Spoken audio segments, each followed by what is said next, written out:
What's up, everybody? All right, it's time.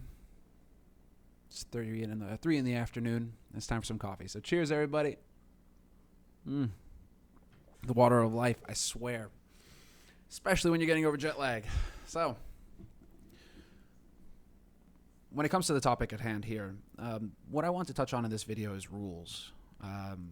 Snarky title aside. What was interesting this past week with DreamHack is that they decided to branch off, right? And they decided to branch off and use the same rule set that they had in place for the Malmo Masters event last year, right?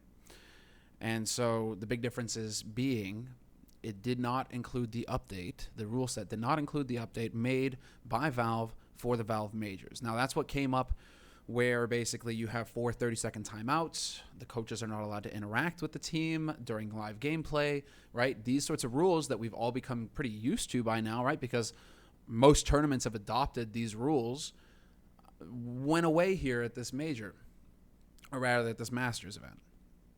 And so I was kind of curious about that, because when it kind of at the beginning, right, before I was able to interact with the teams, interact with the players, it almost spoiled the tournament for me.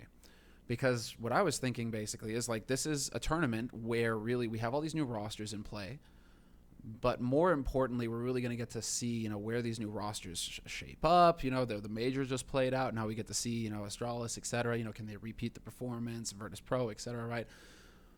Right, you kind of expect the same rules to carry on now. It's just a given because tournaments have kind of fallen into line with each other with the rules. So when all of a sudden it's one single 2-minute timeout per map and the coaches can once again interact with the players, it almost felt archaic. It almost felt just off completely because all of a sudden now this changes the dynamic. Is it possible now for Kassad, for Renegades to call for them instead of Yam? Is it possible now for Starix once again to take the reins in Na'Vi? Optic Gaming, who just lost their in-game leader but had Peace there, is he going to be calling the shots now? Really interesting. I mean, in this sort of scenario, right, it almost spoiled the tournament for me because I was just great. So we want to have this model that we carry over from tournament to tournament where we're going to be able to fit these teams into this model. This is the rule set. These are the rules that the teams are playing with. And so we should be able to evaluate the teams based on these rules. If you change those rules all of a sudden, and in such a big way, whereas for example, the coaches reverting the coach rule, that's a huge change. Where do the teams play out in that system anymore? Are Na'Vi going to just step up and start crushing, or are we going to see a totally different level out of Mousesports with LMBT, for example, who can actually get in there? All of a sudden, it kind of made just added a bunch of questions to the equation. When I came into the tournament, I was expecting to have these rules to follow with these teams, and this is how I see things shaping up for this tournament based off of recent performances, based off of roster changes. This is kind of the model that I have that I fit the teams into. And all of a sudden, that model was just broken, right? Because a tournament wanted to stand out in a different way. And I think that's where, that's where it rubs, that's where the rub lies. It's a tournament wanted to stand out by having different rules from the other tournaments, right? Instead of a different format, they did have the GSL format, right? So we'd gotten kind of used to the Swiss system. They had the GSL format, DreamHack. But then they also had the rules. And that was actually the thing where it just felt is that the right fight for a tournament organizer to take? Is that where they should be standing out with the rules? Or should it be in other ways? So, right, that's kind of the point of this video, right? I want to kind of talk a little bit about that, right? Where do you, if you are a tournament organizer, right, where do you want to stand out and how, rather than messing with the rules? Because in my view now, I mean, you have WESA, you had PEA for a little bit, not really anymore, but you have WESA, right? And their idea is they're tied to ESL. They want to try and set up a standardized way of doing things. They have certain top teams involved, that all have a say. They have access to the players who also have a say.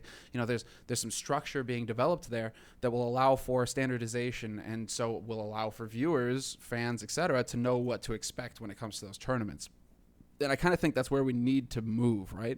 The window to fuck around with the rules was about a year ago, obviously with Malmo, right, to a year and a half ago. That's where you could kind of be crazy. You could kind of say, right, we have MR5 for overtime instead of MR3. We have 10K, 16K. We have, overtime is sort of that way. We have timeouts. We have all sorts of different things, right? It made it kind of tricky because teams constantly had to adapt. And I think that's what I don't like about it now is that, we had kind of figured out, right, okay, Valve stepped in. They said these are the rules that we're going to have for the major. These are the kind of limitations that we want involved. And everybody kind of had to play ball with that. And so you had all of a sudden, like this kind of system that got developed that you could actually just count on and say, right, this is the system. This is how things are going to play. And this is kind of where we can expect the players and the teams to peak in this system, right? I think that the window is gone really to change that now. Unless Valve or the tournament organizer that's pitching the major to Valve manage to get some kind of change through, whether it be in tournament format or in rules, right? Like, let's take, for example, the major, right? Major, you have MR310K. And that was actually one thing that kind of stood out for people with DreamHack is that, you have MR316K. And so it means that if the CT side lose the first gun round, then they're not screwed economically by the third round, the last round in the first half of overtime, because they still have money in the bank to buy with. So you should be, in theory, seeing a higher level of game because you're basically going to get, 3 fully bought up rounds.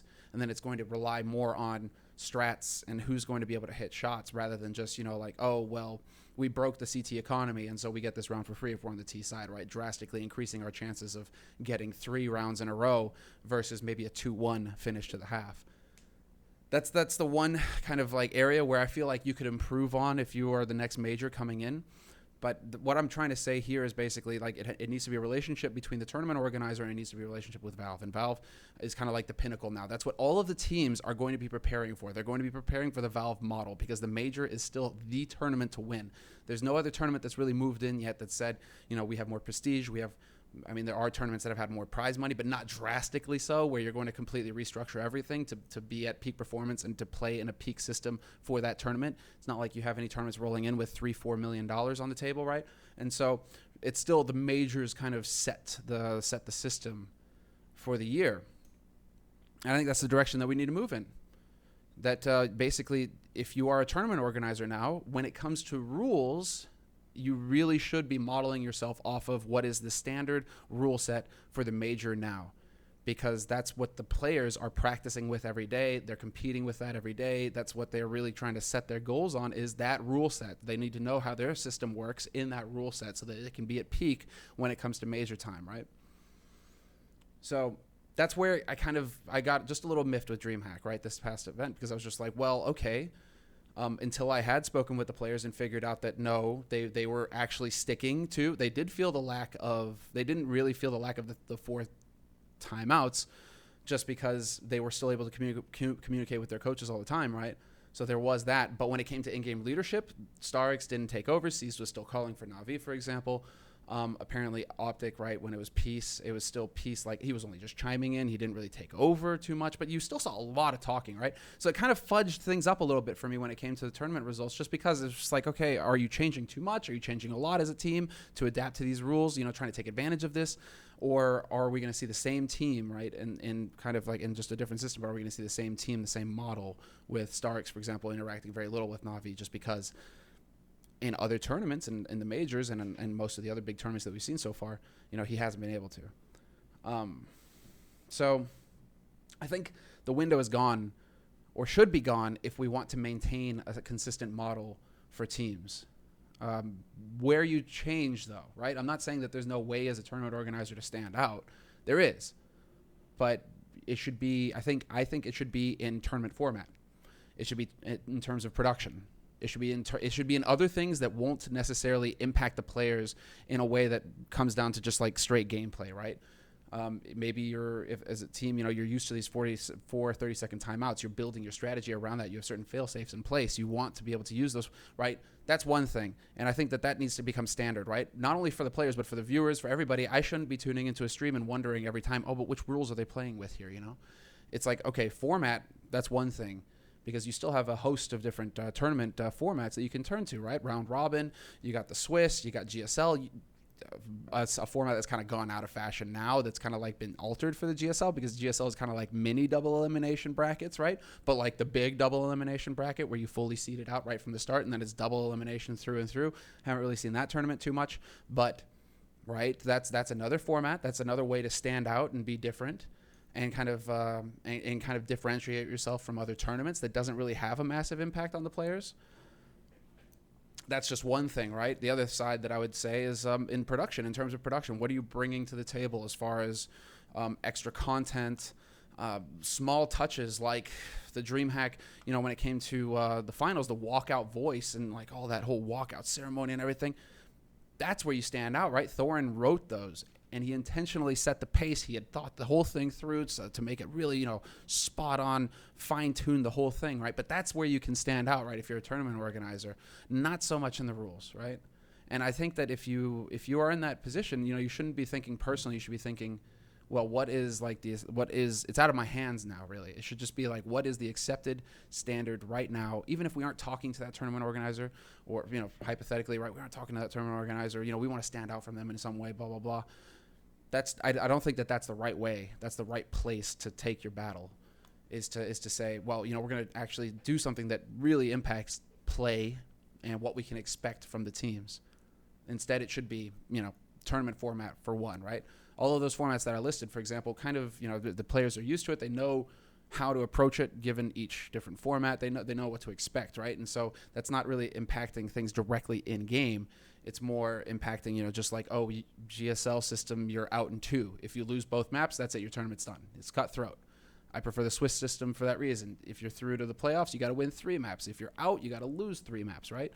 If you win, it gets progressively harder because by the 3rd map, you're playing somebody else who's 2-0, right? And so I like the Swiss system right now just because I think that's good. And if you're in the middle of the pack, you still got to play 5. It's as if your GSL, your second seed match had gone 3 maps. You're still playing, quite a few maps to get into the top 8. So that's just, as far as format is concerned.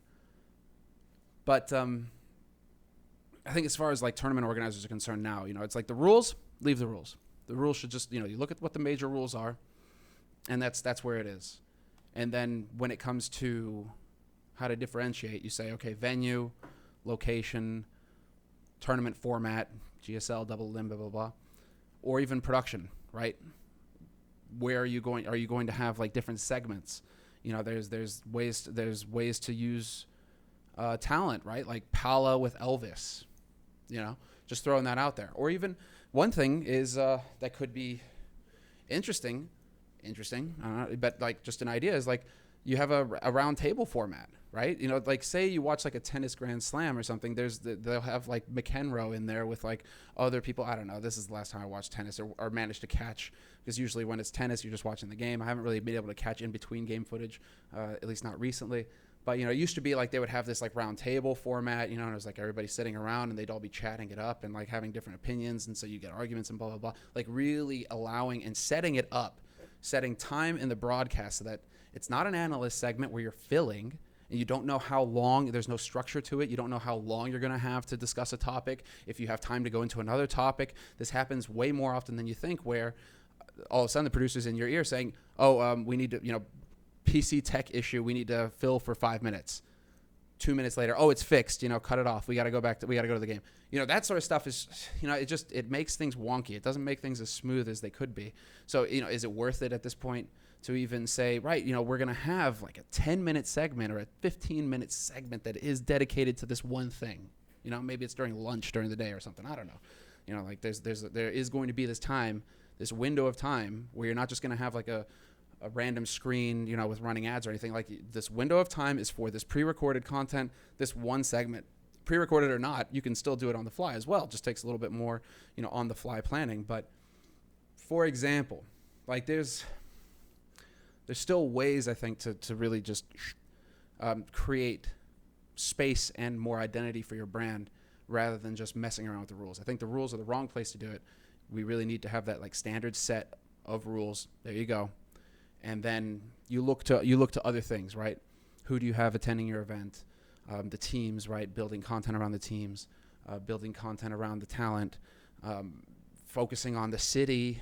I don't know, do a fucking 2-minute piece on the history of the city, right? Here's a little bit of something you might find interesting. I don't know. But, right, this is a short one. I just wanted to kind of like touch on that, where it definitely, like, we still got great matches and we still, still managed to go through, but it did leave, just for the first couple of days, it did leave a sour taste in my mouth where it was like, is this messing up the entire tournament for me? It wasn't until I got to talk to the players afterwards and realized, okay, they aren't fully changing over to this, because the players are thinking as well, we are going to play a tournament next week that's going to have the four 30-second timeouts. The coaches are, so we can't mess with our system either. We have to kind of just play this system, and maybe we change up a little bit and allow a coach to talk a little bit more. But we're trying to maintain that same thing. So actually, you having different rules when it comes to the players, it's just like it serves no purpose apart from maybe destabilizing things and making it even more difficult for players. So I don't know. Just some thoughts, guys. But I'll see you next time. Take care.